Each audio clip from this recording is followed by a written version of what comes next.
Okay, so I'm going to try to do a video showing you guys how to do the mason lid flowers. I've had a request for that. So you're going to pick out your material, any kind of material you want. The cotton, it's easier to rip. The easier to rip, the better the material is. So I've got, this is kind of like a tea towel material, this one, and then these are just regular cotton.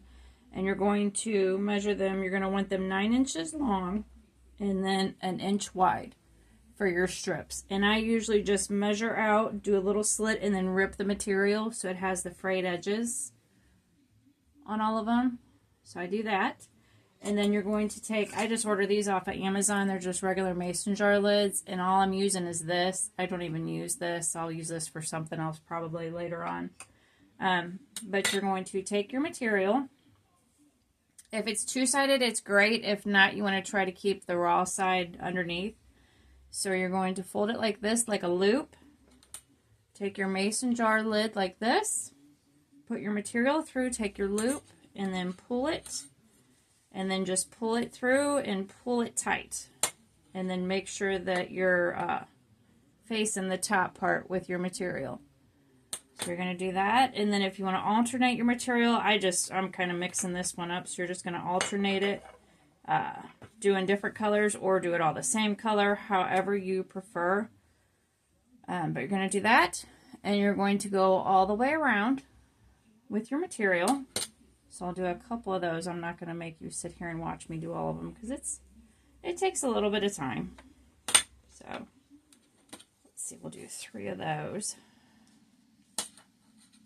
And then so like that, and then just keep pushing them together. And I'm going to go ahead and finish this, and then I'll come right back. So we're back, and we've gotten the material all the way around the mason jar lid. So now we're going to flip that over, and I have gone, it's just, you could use any kind of wood you want, or you can do a material on this, on the actual center if you want. Just glue some stuffing to it, take some material, stretch it over, and then just push it through. You can do that center if you want. That's a lot easier to do. Or if you have access to wooden, you can cut, use your scroll saw, cut a circle. The first one I do just a little bit smaller than the metal insert, and then I do another one that's actually the same size as the metal insert. So I do 2 of those. So the first one you're going to put in there, and that's the one that I stamp if I want something on it or whatever. You don't have to. But you're going to take your hot glue and just go around the edge.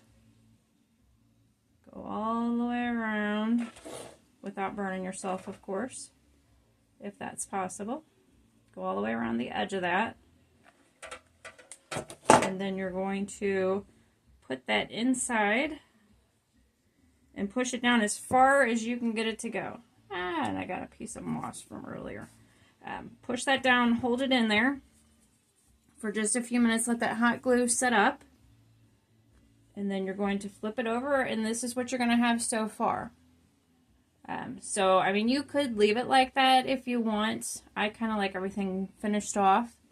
So then I take it. You're going to get all your glue strings off when you're done. Flip it back over and put some hot glue on that one. And then you're going to go around the edge of your other one. Of course, you got to move quicker than I'm moving. Go around the edge of that, and then you're going to put it with your wood grain facing up, and you're going to shove that in there. And it's going to be a little bit of a tight fit, but you're going to push that down, get that down there as far as you can. I didn't round the edges. Usually I round the edges on these, so it makes it a little bit easier. If you round the edges, then you can hear it kind of pop. That means it's kind of snapped into place. So that way you got a finished project. It looks finished on the back and finished on the front. And then if you want, you could just leave it like that, or you can take the little, I get these little magnets at Walmart. You can take those. Oh, I got glue strings all over me. I'm a mess. Like I said in my other videos, I'm not a hot glue person. You can take these little magnets if you want to make it a fridge magnet and just glue. I usually do super glue on those. You're going to do 3 across. I always go over. and then 2 this way. So you just kind of make an X out of your magnets on the back of that. With super glue, you could use hot glue if you like, whichever you prefer. But if you wanted to make it a magnet, you could do that, or you can just have the flower just like this. You could even put a little D-ring on it if you wanted it to hang on the wall. Or you could just use it as a sitter and let it just sit on a shelf or leaning against something, however you prefer. But there you go. That's the mason jar lid flower. Thanks, you guys.